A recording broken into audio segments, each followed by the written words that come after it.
요 안에 고소한 그 먹을 수 있는 부분이 있거든요. 그래서 그거를 제가 여기에서 한번 해보려고 합니다. 그러려면 도끼 내지는 큰 돌이 있어야 돼요. 그죠? 자, 제가 힘으로 한번 빠샥 할 거예요. 응? 오, 좋아, 좋아. 이게 하나, 둘, 셋. 내가 이제 세게 해야 된다는 걸 알았어요. 자, 잡았어요?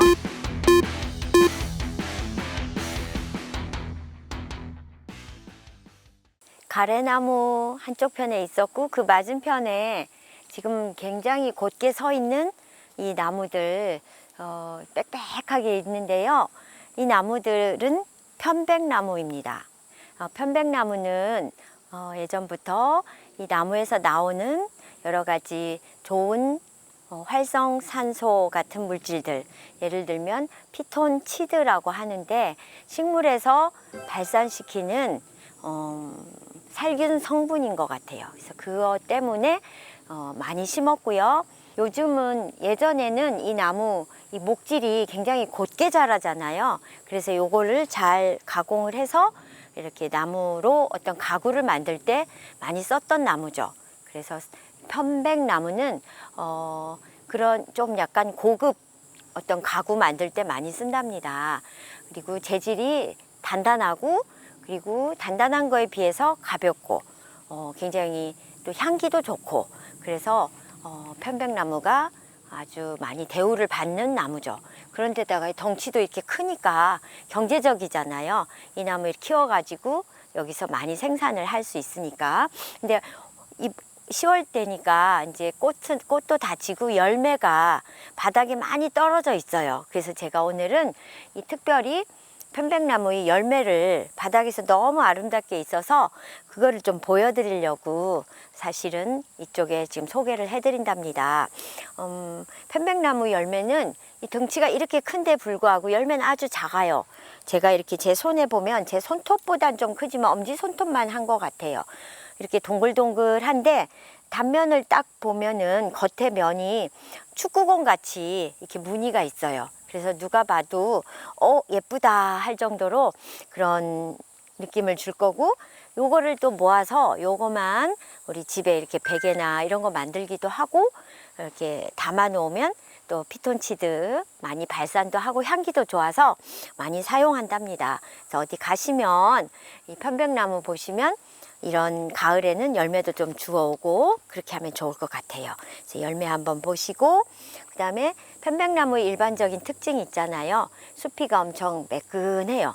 갈라지지 않고 매끈하게 세로로 마치 장조림 이렇게 찢어지는 느낌 그런 느낌을 갖고 또 이파리도 보면 이 편백나무가 상록수거든요. 잎이 지지 않고 떨어지지 않고 계속 푸르게 유지를 하고 있는데 측백나무과거든요. 이 편백나무나 화백나무나 이런 나무들이 다 측백나무과로서 이파리가 뾰족뾰족하진 않아요. 이렇게 약간 뾰족뾰족한 것 같지만 이거는 비늘잎, 고기 비늘처럼 이렇게 겹겹이 쌓여 있어요. 그래서 비늘잎, 바늘잎이 아니고 비늘잎이라고 하고 이 뒷면에 보면 기공조선이 하얗게 있는데 그 기공조선이 이 편백나무는 특징적으로 이렇게 Y자 모양을 하고 있어요. 그래서 그 Y자 모양을 가까이에서 이렇게 보시면 아 이게 확실히 편백나무구나 또는 이 친구하고 비슷한 화백나무인가. 화백나무는 W자거든요. 기공조선의 모양이. 그래서 그런 차이도 구분해 보시면 좋을 것 같고 편백나무가 훨씬 많은 것 같아요. 화백보다는 제가 볼 때는. 그래서 편백나무 특징도 가까이서 한번 자세히 보도록 하겠습니다. 네. 우리나라에서는 일본에서 많이 들어왔기 때문에 왜 히노키라고 많이 알려져 있죠. 히노키. 그래서 그 목욕탕, 사우나, 찜질방 이런 데 가면 이걸 많이 넣어서 뜨거운 기운에 이 좋은 향기가 많이 나도록 그렇게 하는 걸로 우리가 흔히 알고 있는 나무랍니다. 자, 그래서 우리 편백나무 오늘은 그 열매를 위주로 한번 보도록 할게요. 보겠습니다. 지금 이 이파리인데요. 이파리가 이렇게 길쭉길쭉은 하지만 전혀 바늘잎이 아니고 이렇게 작은 비늘, 고기 비늘 같이 생긴 이파리들이 겹겹이 이렇게 서로 이렇게 겹치듯이 나 있어요. 그래서 비늘잎이라고 말을 쓰고요. 하얗게 지금 보이는 무늬가 있어요. 그게 바로 편백나무의 특징적인 기공조선 숨구멍의 무늬죠. Y자 모습으로 확대하면 보인답니다. Y자 보이시나요? 화백은 W자 무늬가 보이고요. 측백은 이런 무늬가 없어요. 측백은 그런 특징이 있고요. 그리고 열매가 제가 이렇게 바닥에 있는 거 몇 개 주었는데요. 제 엄지손톱만 하기도 하고 새끼손톱만 하기도 한데 이게 겉에 축구공 모양의 이렇게 갈라짐이 있죠. 무늬, 각이 지는 오각형 내지 사각형 무늬가 이렇게 있답니다. 그래서 이 친구들 좀 모아가지고 놔두면 향기가 아주 좋게 난답니다.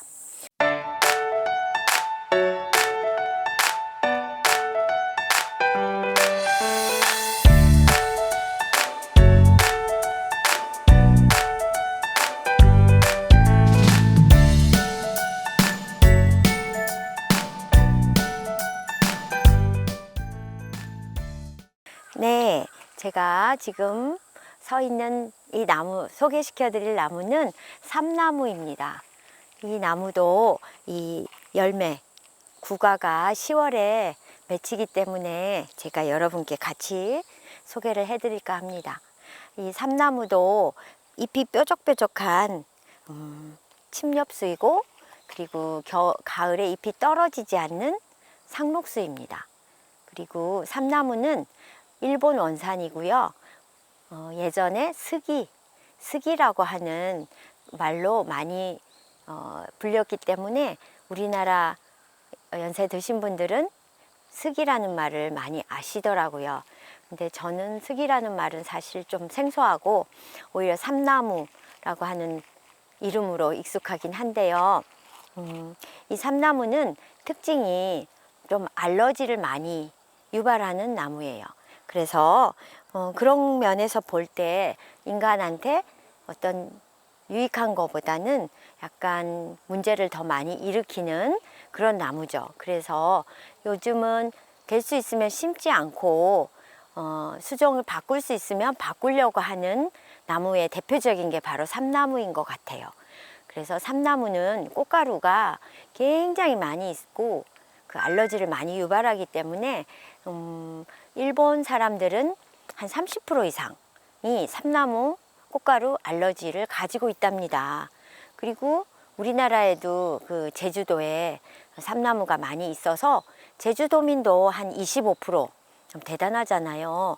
알러지가, 삼나무 꽃가루 알러지가 있대요. 보통 3, 4월에 꽃이 피고요. 꽃은 이런 잎의 끝부분에 암꽃, 숫꽃이 이렇게 펴요. 피고, 그리고 피고 나서 10월에 이런 구가 열매를 맺거든요. 근데 우리가 아까 봤던 편백나무 열매하고 비교해 보면 이 삼나무 열매는 좀 무섭게 생겼어요. 뭐랄까, 철퇴라고, 우리가 철퇴를 맞는다, 이게 둥근 거 뾰족뾰족한 거 있잖아요. 막 흔들면서 장군들이 철퇴를 받아라 쾅 하는 그런 모형 비슷한 철퇴 모양이라고 저는 봤거든요. 그래서 작지만 굉장히 이 끝에 뾰족뾰족한 가시가 많이 있답니다. 요 사이에서 열매들이 많이 맺히게 되겠죠. 그리고 이 열매의 알러지보다는 여기 꽃이 필 때, 여기에 숫꽃, 암꽃, 특히 숫꽃의 요 끝에 그 꽃가루가 바람이 불면 확 날리면서 일대를 아주 그냥 먼지처럼 뿌옇게 만드는 그런 역할을 합니다. 이 삼나무는 여기 이파리를 보면 뾰족뾰족해요. 짧지만, 그리고 나선형 모양으로 이렇게 이 줄기 따라서 이렇게 감싸듯이 이런 식으로 나게 되죠.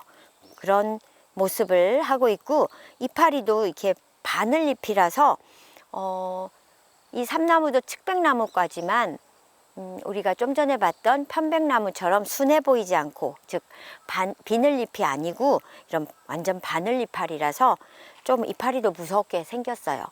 그래서 요즘은 많이 좀 별로 장려하지 않는 나무다. 그리고 목재로서의 가치도 편백보다는 훨씬 떨어져요. 이 나무는 굉장히 빨리 자라기 때문에 쓸 수는 있지만 그만큼 무르죠. 굉장히 물러서, 저도 가구를 만들 때 한 번씩 삼나무를 이렇게 배송해서 제가 이렇게 잘라서 할 때는 정말 그냥 칼로도 이렇게 자를 수 있을 정도로 무르고 가벼워요. 근데 제가 왜 그때 처음에 삼나무를 썼냐면 가격이 워낙 싸더라고요. 그 편백나무에 비하면 편백나무보다 한 5분의 1 너무 싸가지고 제가 뭘 모를 때 삼나무 사다가 막 뿌듯하게 막 만들고 했는데 오래 못 가더라고요. 조금만 해도 찌그러들고 그런 단점은 있답니다. 그래서 여러모로 삼나무의 특성이 그렇게 우리 아주 고급 재질, 그리고 뭐 이렇게 순한 성격 이런 건 아닌 것 같아요. 근데 옛날에 일본 지역에서, 따뜻한 지역에서 자라는 나무라서 일본에서 많이 키웠고, 일본 사람들이 또 뭘 많이 만들었겠어요? 배를 많이 만들죠. 가벼우니까 이거 잘라다가 배도 많이 만들고 했답니다. 근데 우리나라 이순신 장군은 이런 나무 안 썼어요. 물론 별로 없기도 했지만 이런 나무 안 쓰고 아주 벚나무랄지 많이 쓰는 아주 단단한 나무가 있어요. 우리나라 거북선 만드는 나무. 그런 나무로 이렇게 배를 만들어서 강력한 수군으로, 이제 이런 데서도 약간 특성의 차이 엿볼 수 있죠. 일본에서는 저런 히노키, 편백나무는 목욕할 때 목욕탕에서만 썼지, 배 만드는 데는 이런 나무를 썼더라고요. 안 되겠죠. 이런 나무는 쉽게 부서진다. 그래도 어쨌든 그런 역사를 가지고 있는 나무입니다. 그래서 우리가 가까이서 열매도 나무에 붙어 있는 이 약간 무섭게 생긴 모습, 그 다음에 이파리의 모습, 이런 거 가까이서 한번 보여드리도록 하겠습니다. 가까이 보실까요? 나무 이파리가 이렇게 길쭉길쭉하게 내려와 있잖아요. 이렇게 길쭉길쭉하게 내려와 있으면서 거기에 삐죽삐죽한 바늘잎이 나선형이란 거는 이렇게 돌아가듯이 나온 이렇게 하나하나가 이런 식으로 배치하면서 이렇게 붙어서 내려오게 되고요. 요 끝부분, 여기도 보면 약간 허여스름한 게 보이죠? 끝부분, 이파리 긴 가지의 요 끝에 여기가 보면 색깔이 약간 동글동글하게 보이는 저게 바로 숫꽃 암꽃이 맺히는 위치예요. 여기가 꽃눈이 맺히고 있어요. 그리고 그 옆에 보면 동글동글한 밤색 요거 보이는 이게 열매예요. 지금은 10월이라 열매 맺히는 시기거든요. 그래서 열매들이 이렇게 달려 있답니다. 달려 있는데 여기가 가시가 다 있어요. 아파요, 이 친구들은. 그래서 역시 조금 성격이 있는 모습을 열매에서도 알 수 있어요. 여기 이렇게 열매가 지금 철퇴처럼 생겨져 있답니다. 그리고 이 삼나무 수피는 사실 편백이나 화백하고 거의 비슷해요. 아주 곧게 자라고 수피도 이렇게 세로로 이렇게 길쭉길쭉하게 곧게 얇게 이런 식으로 살짝 갈라지는 모습, 매끈한 모습이죠. 그래서 굉장히 감별하기 어렵죠. 그러나 이 이파리나 이런 모습은 편백하고 완전히 다르죠. 바늘잎. 네, 그런 차이점으로 알 수 있을 것 같고요. 좋습니다. 저 끝에 지금 꽃이 이제 저기에 나오면 봄 되면 굉장한 꽃가루를 만들 준비를 하고 있습니다. 그렇죠? 네.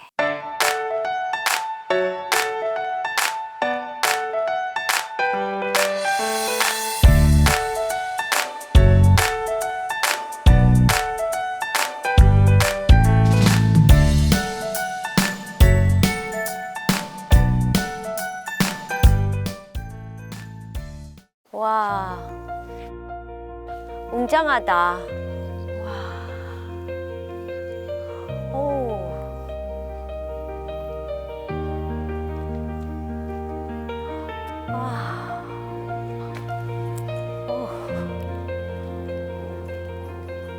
와, 제가 약간 소름이 끼칠 정도로 지금 너무 감동을 주는 이 환경, 이 경치인 것 같아요.